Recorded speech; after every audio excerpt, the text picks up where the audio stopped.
Assalamualaikum warahmatullahi wabarakatuh. Pernahkah kita berpikir secara bentuk dan pengucapan lafadz?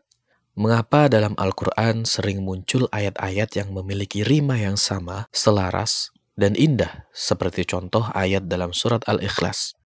Sebagaimana yang telah diketahui, keempat ayat surat tersebut memiliki bentuk akhir yang sama, yaitu berupa huruf dal. Selain itu, keempat huruf tersebut memiliki bunyi yang sama jika diwakofkan. Lalu, pernahkah kita berpikir juga secara makna? Mengapa dalam menyampaikan pesannya, baik tersirat maupun tersurat, Allah Subhanahu wa Ta'ala sering menggunakan perumpamaan-perumpamaan yang menarik, seperti contoh pada ayat berikut. Perumpamaan orang-orang yang diberi tugas membawa kitab Taurat, kemudian mereka tidak membawanya atau tidak mengamalkannya, adalah seperti keledai yang membawa kitab-kitab yang tebal. Sangat buruk perumpamaan kaum yang mendustakan ayat-ayat Allah. Dan Allah tidak memberi petunjuk kepada orang-orang yang zalim.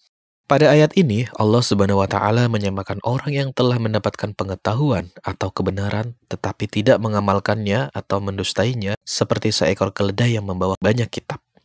Jika dilihat sekilas, bukankah lebih efektif jika pesan tersebut diungkapkan secara langsung dengan kalimat mengamalkan ilmu itu penting, atau jangan mendustai kebenaran yang nyata? Fenomena kebahasaan dalam Al-Quran tersebut bukanlah fenomena kebetulan dan tidak memiliki makna. Terdapat sebuah disiplin keilmuan yang membahas fenomena tersebut secara lengkap yang bernama ilmu balaghah. Apa itu ilmu balaghah?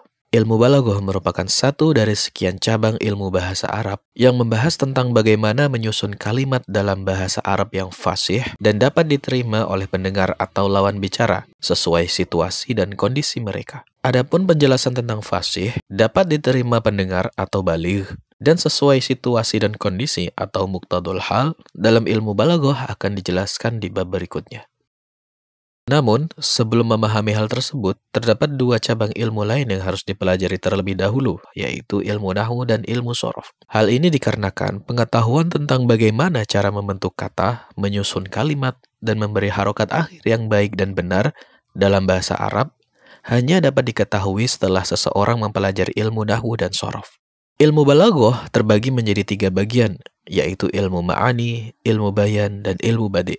Ilmu ma'ani adalah ilmu yang mempelajari bagaimana cara menyampaikan kalimat yang sesuai antara konteks pembicaraan dengan situasi dan kondisi, sehingga maksud dan tujuan bisa tersampaikan secara jelas.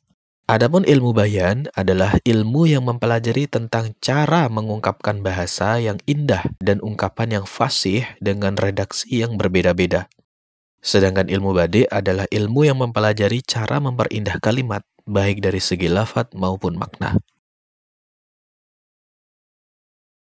Apa pentingnya mempelajari ilmu balaghah? Sebagai seorang muslim, ilmu balaghah juga merupakan salah satu ilmu yang digunakan untuk mengetahui tentang keijazan Al-Quran. Dalam hal ini, ilmu balaghah menjadi sangat penting karena akan mengantarkan seseorang untuk mengakses lebih luas dan memahami lebih dalam sumber rujukan utama agama Islam, yaitu Al-Quran dan Al-Hadis. Oleh karena itu, alangkah baiknya kita berdoa kepada Allah agar kita dimudahkan dalam mempelajari ilmu balaghah. Amin.